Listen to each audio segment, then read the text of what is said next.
আমি সিআইডির একজন অফিসারের কাছে শুনেছি, এটা 2024 যে ঘটনা, এটার আগে, তখন তিনি বলেছিলেন যে ভাই আপনি কি জানেন যে এই যে আলেমদের যাদেরকে জেলখানায় নেওয়া হয়, এই যে মিজানুর রহমান আজহারির যেই বাংলাদেশে থাকতে না দেওয়া, এটার পেছনে সবচাইতে বেশি কলকাঠি নাড়ছে কারা? এই যে ইসলামী আন্দোলন, যে চরমনের যেসব ওই যে হাফিজুর রহমান কুয়াকাটা, তারপরে তার ভাই, এগুলো তো এরা বহু আগে থেকেই ভণ্ড। এবং সবচাইতে বড় যে স্পর্শকাতর বিষয় সেটা হচ্ছে যে ভারতের সাথে তাদের যে সংযোগের অভিযোগ আছে, সেটা অনেক গুরুত্বপূর্ণ বিষয়। তো এই কারণে তাদের ব্যাপারে আমি জামাতকে তখন সতর্ক করেছিলাম যে দেখেন আপনারা এই কাজটা করেন না। তখন তারা একটা উত্তর দিয়েছিল যে ইসলামী অন্য জামাত ইসলামের বাইরে যে দলগুলো আছে তাদের মধ্যে এই ইসলামী আন্দোলনের একমাত্র তাদের সারা দেশব্যাপী বেশ কিছু মাদ্রাসা আছে এবং তাদের সাংগঠনিক কিছু কার্যক্রম আছে, যে কারণে তারা চায়। আর আরেকটা কথা বলেছিলেন যে এটা একমাত্র দল যেটা কিনা সবসময় এই খুব নোংরা ভাষায় কটাক্ষ করে এবং আজে বাজে কথাবার্তা বলে, তো কিছু খানাপিনা দিয়ে এদেরকে পাশে বসায় রাখা আর কি। তো অনেকটা এইরকম জামাতের একটা পলিসি ছিল। তো ওই দিন আমি ওই নেতাকে বলেছিলাম যে এরা কিন্তু আপনারা যদি ক্ষমতায় যান, মনে করেন তাদেরকে 30টা আসন দিলেন বা 50টা আসন দিলেন, ওই সময় তারা বোধহয় আমার যতটুকু মনে আছে 100 আসন চাচ্ছিল। তো আমি তাকে বলেছিলাম যে আপনারা তাদেরকে যদি নাকি 30, 40, 50 বা যে কয়টা আসনই দেন, তো সেই আসনগুলো তো মূলত তাদের আসন না, সেই আসনগুলো হচ্ছে এই জামাতের লোকজন, তারা তাদেরকে আসন দিলে জামাতের প্রার্থী সেখানে বসে যাবেন, বসে গিয়ে তাদের পক্ষে ভোট করবেন, অর্থাৎ জামাতের ভোটগুলোই চরমোনাই পাবে তখন।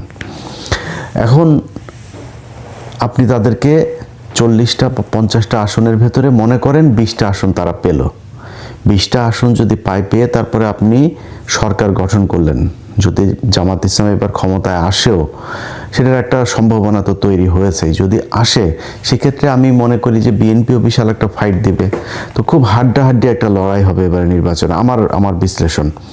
তো যদি এরকম হয় যে জামাত ইসলাম ধরেন 160টা পেল বা 155টা পেল বা 170টা পেল, বিএনপি ধরেন 130টা পেল, বা মানে আমি সাপোজ একটা কথা বলছি, এখন এই চরমোনাইকে যদি 20টা দেওয়া হয়, তার মানে ম্যাজিক ফিগার তো হচ্ছে 151, 151 আপনাকে পেতেই হবে। তো 151 পেতে গেলে আপনি ধরেন 170 যদি পান, তাহলে এখান থেকে 20টা আপনি তারে চরমোনাই পেল। চরমোনাই যদি পায়, এখন চরমোনাই মাঝখানে গিয়ে বলল যে আমরা এই চাই, কারণ তাদের চাওয়া তো যেটা চাবে তারা সেটা চাবে।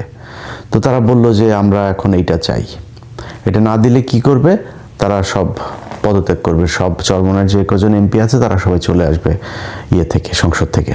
তখন চলে আসলে আপনার অবস্থাটা কী হবে? আপনি 170টা নিয়ে সরকারে আছেন, এখন আপনার তো 150 হয়ে যাবে, তখন আপনি তো সংসদ তো ভেঙে দিতে হবে, আপনি ক্ষমতা হারাবেন। তো এইসব জিনিসগুলো আমি খুব এইভাবে বলেছিলাম ওই সময়তেই। বলার পরে তারা বলেছিল ঠিক আছে দেখা যাক কি হয়। তো কি হয় সেটা নির্বাচনের আগে যে হয়েছে, এটা আমি মনে করি জামাত ইসলামের জন্য অনেক বড় একটা পাওয়া। এখানে এই জোটটা ভাঙার পরে চরমোনাইয়ের পক্ষ থেকে একটা সংবাদ সম্মেলন করা হয়েছে। এটা নিয়ে এখনো কথা বলার মতো সময় আসে নাই, তারপরেও আপনাদেরকে একটু জানিয়ে রাখি। ডাক্তার শফিকুর রহমান একটা কথা বলেছেন যে তারেক রহমানের সাথে যেদিন তাদের দেখা হলো খালেদা জিয়া মারা যাওয়ার পরে, যে আমরা নির্বাচনের পরে সরকার গঠনের আগে আরেকবার বসবো। নির্বাচনের পরপরই সরকার গঠনের আগেই আমরা ইনশাল্লাহ বসবো, খোলা মনে কথা বলবো, জাতির জন্য আমরা চিন্তা করব, জাতির জন্য আমরা সিদ্ধান্ত নেব। আপনারা দোয়া করবেন আমরা সবাই যেন ম্যাডাম যে ঐক্যের জায়গাটা পাটাতন যেটা তৈরি করে দিয়ে গেছে, তার উপর দাঁড়িয়ে আমরা যেন আমাদের দায়িত্ব পালন করতে পারি। আর চরমোনাই তাদের সংবাদ সম্মেলনে বলেছেন যে এটা একটা পাতানো নির্বাচন, সিলেক্টেড, এটা ইলেক্টেড হচ্ছে না, এখানে সিলেকশন হচ্ছে। কারণ কি, কারণ হচ্ছে এরা মিলেমিশে তারপরে করবে। এটা কি ইলেকশন হবে নাকি সিলেকশন হবে, এই শঙ্কাটাও আমাদের সামনে চলে এসেছে। একটি প্রতিদ্বন্দ্বী শক্তির সাথে গিয়ে উনি জাতীয় সরকার করবেন, আমাদের সাথে তো বিষয়টা তিনি ডিসকাস করেন নাই। আগামী দিনে সুষ্ঠু নিরপেক্ষ গ্রহণযোগ্য নির্বাচন হবে কিনা এই আশঙ্কাটাও আমাদের মধ্যে দেখা দিয়েছিল। জামাতে ইসলামের সম্মানিত আমির ডাক্তার শফিকুর রহমান, তিনি বিএনপি প্রধান জনাব তারেক রহমানের সাথে সাক্ষাৎ শেষে তিনি স্পষ্ট করে বলেছেন নির্বাচন পরবর্তী বিএনপির সঙ্গে জাতীয় সরকার গঠন করবেন। এই কথাটা আজকে যারা আমার ভিডিওটা দেখবেন তারা মনে রাখেন।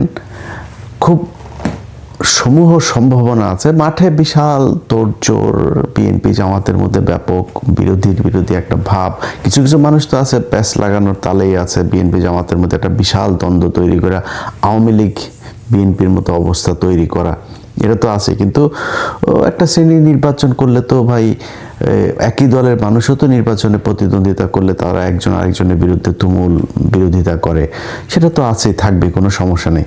কিন্তু একটা সমূহ সম্ভাবনা আছে বিএনপি অথবা জামাত যারাই ক্ষমতায় যাক, একক সংখ্যাগরিষ্ঠতা পাক, যদি পায় তাহলে সরকার গঠন হবে দুই দল মিলে।